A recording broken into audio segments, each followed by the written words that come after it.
morning, everyone. If you could please take your seats. Great. All right, we are going to get started today. If you haven't done so already, please get out your notebooks that we use for note-taking and get that ready for later in class.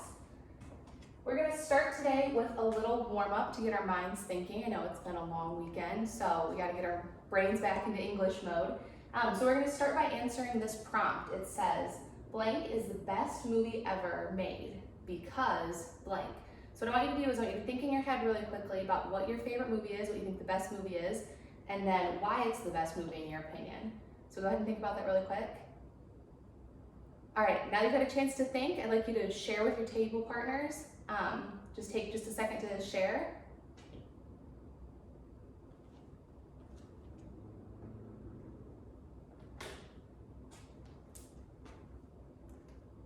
Awesome. All right, would anybody like to share what they chose as the best movie with the class?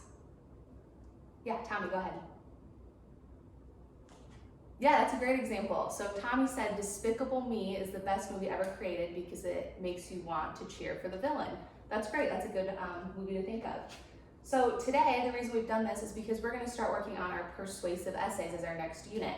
And this is kind of warming up our brain to think persuasively and think about arguing our opinion. So the three things we're going to learn today are what a persuasive essay is, how it can be outlined, and how to write a thesis statement for our persuasive essays.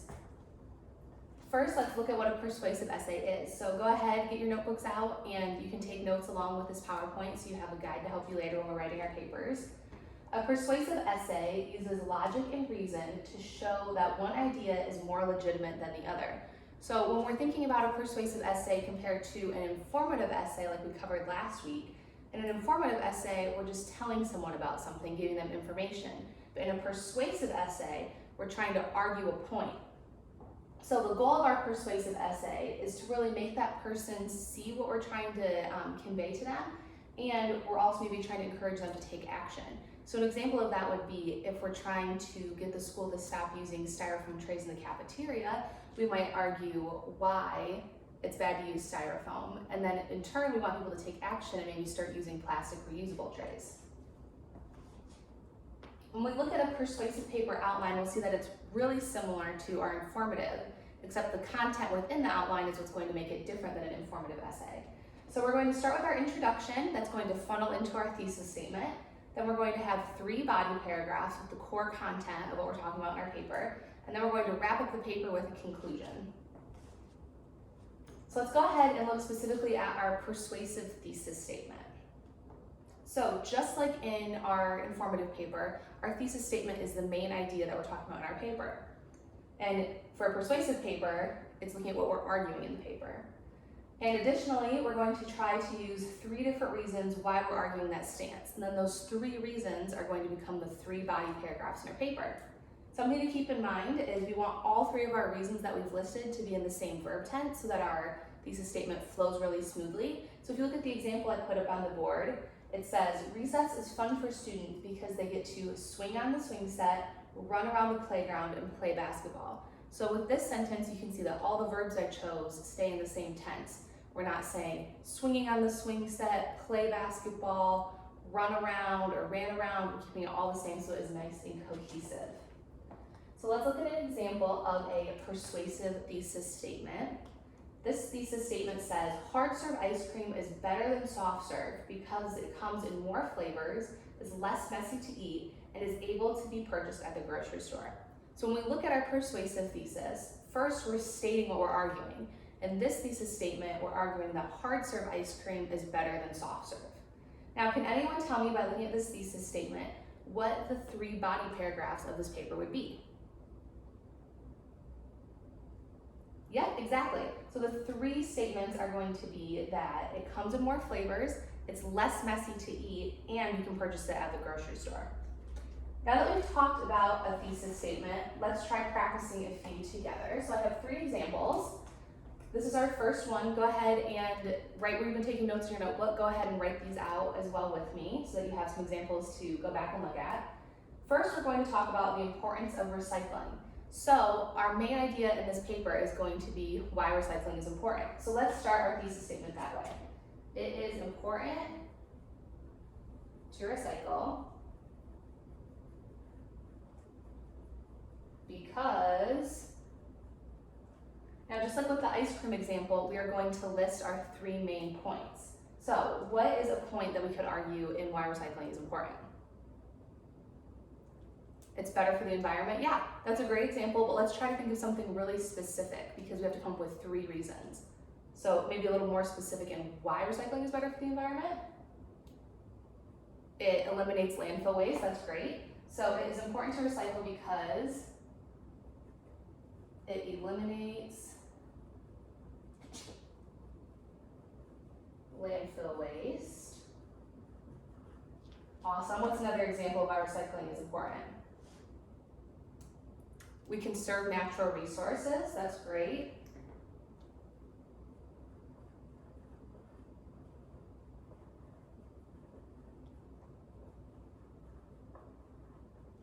All right, and we need one more.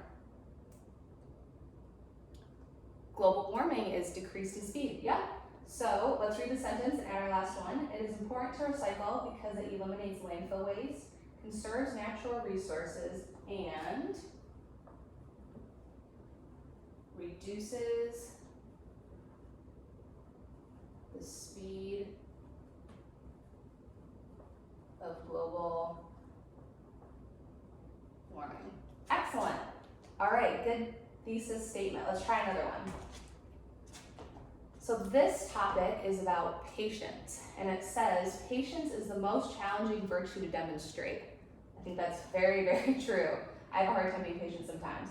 So let's write out what we're going to argue in this paper, which is, patience is the most challenging virtue to demonstrate.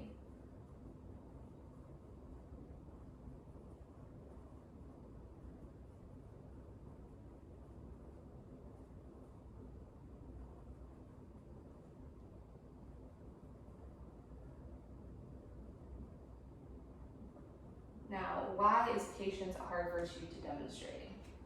What are some things that make it hard to be patient? People can be annoying, yep. How about, what's another one? Things don't go our way, yeah, so life circumstances aren't necessarily what we think they're gonna be. Yeah, and different events can change our perspective on things. So how are we gonna make that into a thesis statement? Let's see. Patience is the most challenging virtue to demonstrate because, maybe we could say, people, events, and life circumstances can change our attitude. Yeah, that works. So patience is the most challenging virtue to demonstrate because people, events, and life circumstances.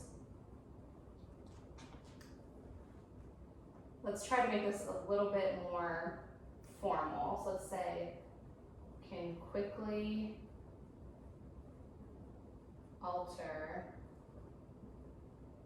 one's attitude. Great, so let's read the whole thing and make sure we like the way it sounds. Patience is the most challenging virtue to demonstrate because people, events, and life circumstances can quickly alter one's attitude. Great, so you can see we've listed what we're going to argue. We're going to argue that patience is the most challenging virtue to demonstrate. And then we have our 3 points: people, events, and life circumstances. All right, let's do one more practice all together. This time we're going to argue why cell phones should be allowed in classrooms. So let's start our thesis statement by saying what we're arguing, which is cell phones should be allowed in classrooms because, all right, let's think of 3 reasons why cell phones should be allowed in classrooms. Anybody have an idea of one? Yeah, that's a great example. We can use our cell phones as a research tool. So now we don't want to use words like use, be, we want to have better word choice. So let's try to use words such as serve maybe. So cell phones should be allowed in classrooms because they can serve as a research tool. All right, what's another example of why cell phones should be allowed in classrooms?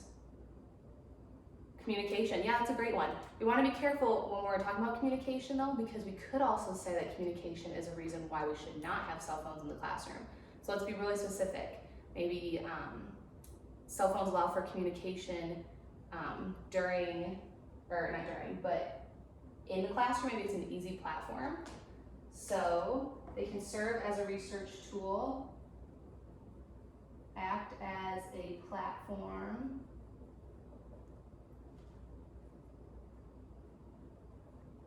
for communication. So when we write our body paragraphs, we'll have to be very specific about what kind of communication we're talking about, because we're not talking about texting friends during class. We're talking about communication between teachers and students. And what's one more thing we could say about why cell phones should be allowed in classrooms? Provides educational resources. Yeah, like when we do Kahoots sometimes in class, that's a great example. So it works as an educational resource. So we can say, and provides educational resources. All right, so let's read the sentence as a whole, make sure that's the way it sounds. Cell phones should be allowed in classrooms because they can serve as a research tool, act as a platform for communication, and provide educational resources. Great, so we chose really good words in here. We picked serve, we put act as a platform, and we picked provide. Very good word choice. All right, now I'm gonna have you practice writing one sentence on your own. What I want you to do in your notebook is write a thesis statement to argue the opposite of what we just argued. I want you to argue that cell phones should not be allowed in classrooms. So you can start your sentence the same as we did. Cell phones should, and then just put not be allowed in classrooms because, and then list your 3 reasons. So go ahead, I'm gonna set the timer for about 45 seconds, and I want you to go ahead and write a thesis statement.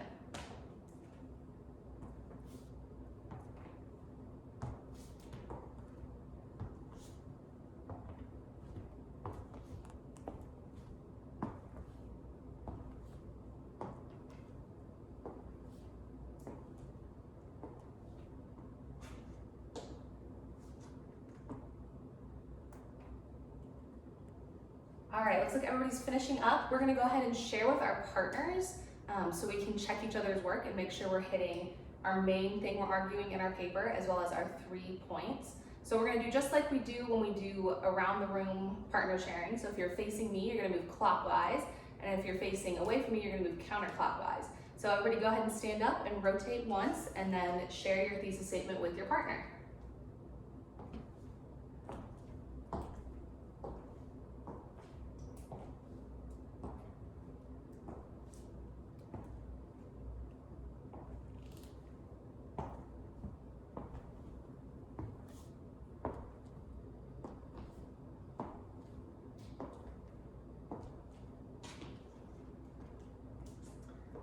All right, go ahead and switch one more time. So rotate clockwise or counterclockwise, whichever way you rotated the first time.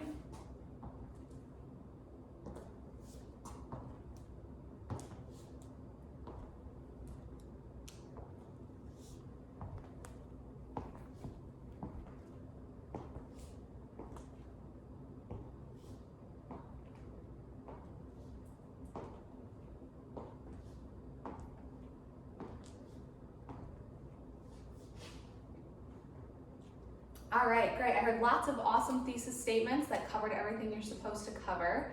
Go ahead and quietly move back to your seats while I explain what we're going to do next. But does anybody have any questions about thesis statements or persuasive essays before I turn you loose on some independent work? No, everybody feels good? All right. If you do have questions, just let me know, raise your hand.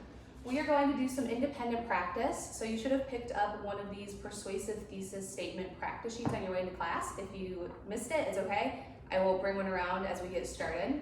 But what you're going to do is it gives you 6 different prompts, and you are going to write a persuasive thesis statement for each of the following prompts. Unlike we had in the examples on the screen, this doesn't tell you which way it wants you to argue. So you're gonna have to decide which stance you're going to take for each of the following statements.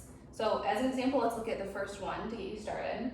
It says ballet as a sport. So for this thesis statement, you can either argue that you think ballet should be considered a sport because, or ballet should not be considered a sport because. Now, in this assignment, I'm not going to be grading you based on which way you argue, because we all have different opinions, and that's okay. But what I am grading you on is that you clearly state which stance you're arguing, that you list 3 points that are clear, they have nice flow, use the same verb tense, good word choice, as well as your overall sentence uses good punctuation, grammar, and spelling. So don't worry about arguing the same stance that I would agree with, worry about arguing a statement that is cohesive and makes sense and follows all the rules we talked about today. So I'm going to set you loose to work on this assignment. If you find yourself finishing a little bit early, go ahead and group up within your table and discuss your thesis statements with a partner. Have them check them, make sure that they're nice and cohesive and follow all the rules. If you have any questions, I'll be walking around and I can answer any questions you might have. Does anybody have any questions before we begin? No, everybody's good? All right, go ahead and start working quietly on this assignment.